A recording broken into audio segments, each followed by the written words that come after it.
Jai Hind everyone, welcome back to my YouTube channel Journey with Roots. I am Captain Bhupinder, Associate Professor and ANO at Delhi College of Arts and Commerce, University of Delhi.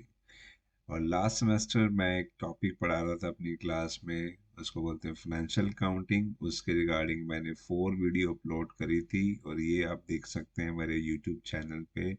और आप views देख सकते हैं, comments देख सकते हैं। बच्चों ने इन वीडियोस को काफ़ी लाइक किया था पूरी यूनिवर्सिटी में और अच्छा रिस्पॉन्ड आया था। दी वीडियो उनके लिए काफ़ी हेल्पफुल हुई थी।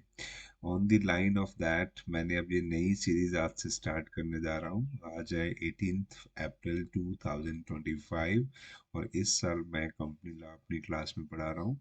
तो कंपनी लॉ में जो इम्पोर्टेंट चीज़ होती है वो केसेस होते हैं, जो कोर्ट में जजमेंट्स होती हैं, जिनके बेसिस पे रूल्स बनते हैं, प्रिंसिपल्स बनते हैं, उनको हम डिस्कस करेंगे।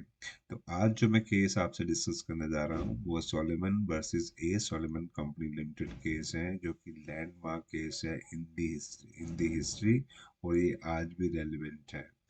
और इस केस में जो इम्पोर्टेंट चीज़ हुई थी वो क्या हुई थी, इस केस में ये जो सेपरेट लीगल एंटिटी कंसेप्ट हम बच्चों को पढ़ाते हैं वो एस्टेब्लिश हुआ था इस केस में। तो और इसी केस के बेसिस पे, इसी केस के बेसिस पे हम ये कह पाते हैं कि जो शेयर होल्डर्स है या ओनर है किसी कंपनी का, वो बिजनेस से एकदम सेपरेट है, दे आर सेपरेट, उनके बीच में कॉर्पोरेट विल है। तो ये हम ये बच्चों को पढ़ा पाते हैं, रीज़न बीइंग ये केस में एस्टेब्लिश हुआ था। और ये केस कहाँ हुआ था, ये केस इंग्लैंड में हुआ था और इसकी जजमेंट कब आई थी, 1897 में ये केस की जजमेंट आई थी। और ये आज भी रेलेवेंट है, जो कंपनी एक्ट 2013 है उसमें भी अभी तक ये केस को पढ़ाया जाता है। तो चलिए नेक्स्ट हम चलते हैं। ओके, तो अब हम मैं आपसे डिस्कस करने जा रहा हूँ इस केस में हुआ क्या था। अरन सोलेमन एक बिजनेसमैन था जो कि बिजनेस करता था, किसका, सोल प्रोप्राइटर का बिजनेस करता था। और सोल प्रोप्राइटर का जब बिजनेस करता था तो उसने देखा कि सोल प्रोप्राइटर के बिजनेस में एक रिस्क होता है। आप एक सक्सेसफुल होने के बाद अगर बिजनेस में स्लो डाउन आता है तो आपके जो प्राइवेट एसेट्स हैं उनको यूज़ किया जाता है आपकी बिजनेस की लाइबिलिटी को डिस्चार्ज करने के लिए। और उसने, उसको रिस्क था कि फ्यूचर में बिजनेस अगर लॉस में चला गया है तो मेरे पास जितने एसेट मैंने जनरेट किए हैं, वो लेदर मैन्युफैक्चरिंग का बिजनेस करता है जैसे कि आप पिक्चर में देख पा रहे हैं। तो उसने क्या किया, सोल प्रोप्राइटर के बिजनेस को कन्वर्ट कर दिया, किसके अंदर कन्वर्ट किया, limited liability company under the company act 1862। ये कंपनी एक्ट 1862 इंग्लैंड का कंपनी एक्ट है जो उस समय वहाँ पे एस्टेब्लिश था।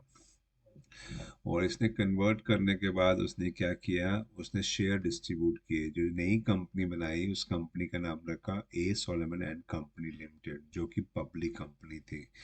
और किसी भी कंपनी के लास्ट में वर्ड अगर लिमिटेड लिखा होता है इसका मतलब है पब्लिक कंपनी। तो उसने पब्लिक कंपनी बनाई और उसने उस कंपनी में 40,000 जो शेयर थे वो उसने अथोराइज किए और उसमें से 20,007 शेयर उसने इशू शेयर कर दिए।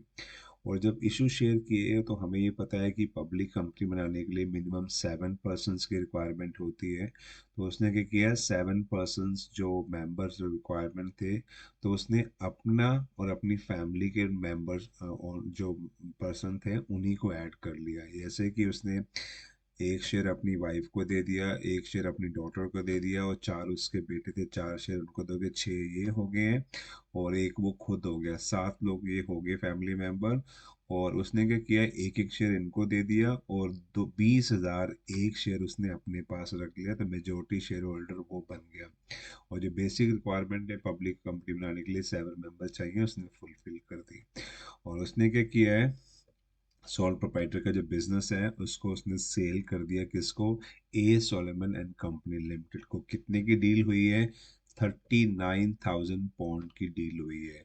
तो जो कंपनी है ए सोलेमन कंपनी लिमिटेड, वो इस 39,000 को सोलेमन का जो सोल प्रोवाइडर का बिजनेस है वो एग्री करती है इन कंसिडरेशंस कि 10,000 के हम आपको सिक्योर डिवेंचर्स देंगे और 20,000 के हम फुली पेड शेयर देंगे और 9,000 हम इन कैश और डेट देंगे सेटलमेंट का। ही एग्रीड।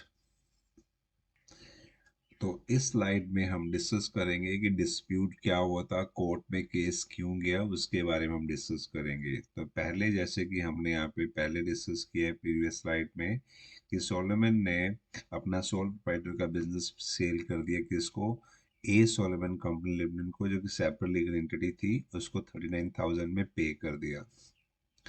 अब उस सब उसने जब बिजनेस चेंज किया सोलपाइप, उसके बाद स्लो डाउन आ गया इकॉनमी में, तो उसके बाद उसको फाइनेंशियल डिफिकल्टीज हुई। फाइनेंशियल डिफिकल्टी होने के बाद उसको अपना बिजनेस शट डाउन करने पड़ा। जब बिजनेस शट डाउन किया तो जब ने उसके एसेट को लिक्विडेट किया, तो एसेट को लिक्विडेट करने के बाद उसके पास जो टोटल एसेट एक्यूमुलेट हुए आफ्टर दी सेल वो 6,000 पाउंड उसके पास इकट्ठे हुए।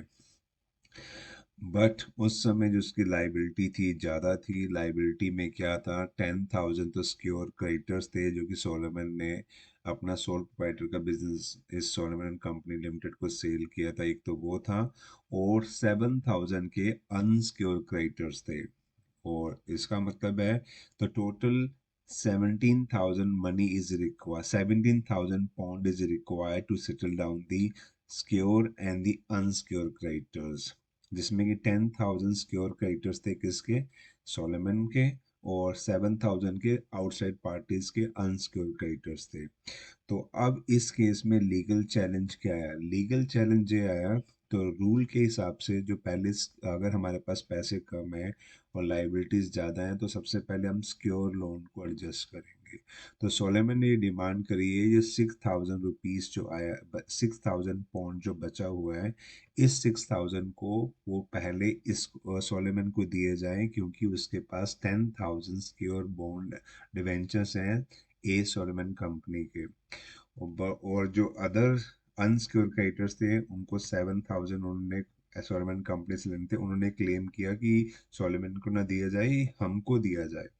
तो कोर्ट में केस गया, कोर्ट में केस गया, क्या क्या एस्टेब्लिश करने के लिए, ये एस्टेब्लिश करने के लिए कि प्रायोरिटी किसको दी जाएगी, सोलेमन को दी जाएगी या जो अनसिक्योर क्रेडिटर्स को उसको दी जाएगी। क्योंकि जो अनसिक्योर क्रेडिटर्स कह रहे थे कि ये जो सोलेमन ने ए सोलेमन कंपनी लिमिटेड बनाई है, इसने सिर्फ हमको गुमराह करने के लिए कंपनी बनाई है। पहले भी ये खुद बिजनेस करता था, अभी भी सारे ही इसके मेंबर इसमें हैं, तो इसका मतलब है ये और इसकी कंपनी में कोई डिफरेंस नहीं है, ये सारे एक ही हैं। तो इसके लिए इसके जो लोन है वो अनसिक्योर के इसको बेनिफिट नहीं मिलना चाहिए। सारा बेनिफिट ना देने के बाद जो इसके जो पैसा बचा है 6,000 पाउंड जो बचे हैं ये हमें डिस्ट्रीब्यूट किया जाए। तो कोर्ट में केस किया। ओके, तो जब कोर्ट में केस किया 1895 में, तो हाई कोर्ट ने सोलेमन की फेवर में केस नहीं किया, अनसिक्योर क्रेडिटर्स की फेवर में केस कर दिया और बोला कि सोलेमन इंडिपेंडेंस कॉपर इसकी फेवर में केस नहीं किया। फिर सोलेमन ने 1996 1896 में कोर्ट ऑफ अपील में जाके अपील करी है, पर वो भी उसकी एंगेज में चला गया। फिर हाउस ऑफ लॉर्ड, जैसे इंडिया में सुप्रीम कोर्ट होता है, वहाँ पे इंग्लैंड में हाउस ऑफ लॉर्ड था उस समय, आज के डेट में उसको सुप्रीम कोर्ट ही बोलते हैं। 1896 में 1897 में हाउस ऑफ लॉर्ड ने इन द फेवर ऑफ सोलेमन के केस में जजमेंट दी, और सोलेमन ने क्या रूल रूल किया, रूल रूल डाउन किया। And the Lord ruled Solomon was entitled to the repayment as the secure creditors, regardless his control over the company। ये जो judgement आई थी ये लैंडमार्क जजमेंट थी। इसमें उस समय की सुप्रीम कोर्ट ने क्या कहा था कि सोलोमन और सोलोमन एंड कंपनी लिमिटेड दोनों सेपरेट लीगल एंटिटीज हैं, और सोलोमन ने जो पैसा सिक्योर लोन है उसको प्रायोरिटी दी जाएगी, इसका मतलब क्या गया, जो 6,000 पाउंड बचे हैं after the liquidation of the asset, और सोलोमन के 7,000 रुपीज हैं, सॉरी, सोलोमन के 10,000 के सिक्योर डिवेंचर्स हैं, और अनसिक्योर क्रेडिटर 7,000 के हैं, तो वो 6,000 पहले किसको दिया जाएगा, वो दिया जाएगा सोलोमन एंड कंपनी को। इस केस में जजमेंट दी गई थी, और ये रूल एस्टेब्लिश हुआ कि there is a separate legal entities. तो इस जजमेंट के बाद ये चार प्रिंसिपल एस्टेब्लिश हुए थे। One is called separate legal entity, second है लिमिटेड लाइबिलिटी, कि जो अगर लाइबिलिटी अगर लिमिटेड बाय शेयर है तो शेयर होल्डर्स की लाइबिलिटी होती है only the unpaid amount of the capital. ये इसी इसी केस में ये एस्टेब्लिश हुआ। Priority of the secure creditor, तो क्रेडिटर और द अनसिक्योर क्रेडिटर्स हैं, और एक तरफ सिक्योर है एक तरफ अनसिक्योर है, तो दोनों में से प्रायोरिटी किसको दी जाएगी, तो पहले दी जाएगी सिक्योर क्रेडिटर्स को प्रायोरिटी दी जाएगी। इसी जजमेंट में इसको स्टैब्लिश किया। और कॉर्पोरेट बिल डॉक्ट्रिन, जो डॉक्ट्रिन का मतलब होता है प्रिंसिपल, ये जो प्रिंसिपल है कि मेंबर और शेयर होल्डर के बीच में कॉर्पोरेट बिल होती है, वो भी इसी केस में एस्टेब्लिश हुआ। ये दो फोर प्रिंसिपल हैं, वो वेरी फंडामेंटल्स हैं, वो इसी केस में एस्टेब्लिश हुए। इसी के साथ मैं इस केस को, इस शूट को यहीं पे रोकता हूँ, और मैं ये पीडीएफ अपने डिस्क्रिप्शंस में डाल दूंगा। और इंडिया में कौन कौन से केसेस हुए हैं सेपरेट लीगल एंटिटीज अकॉर्डिंगली, वो मैंने यहाँ पे स्टेप डिस्कस किए हैं, आप इसको देख सकते हैं। Thank you very much for watching this video. Hope आपको ये अच्छी लगी होगी। आने वाले टाइम में और जितने इंपॉर्टेंट केसेस हैं, मैं वन बाय वन करके उनको यहाँ पे दिखाने की ट्राई करूंगा। Thank you very much, and you are watching journey with roots. जय हिंद, जय भारत।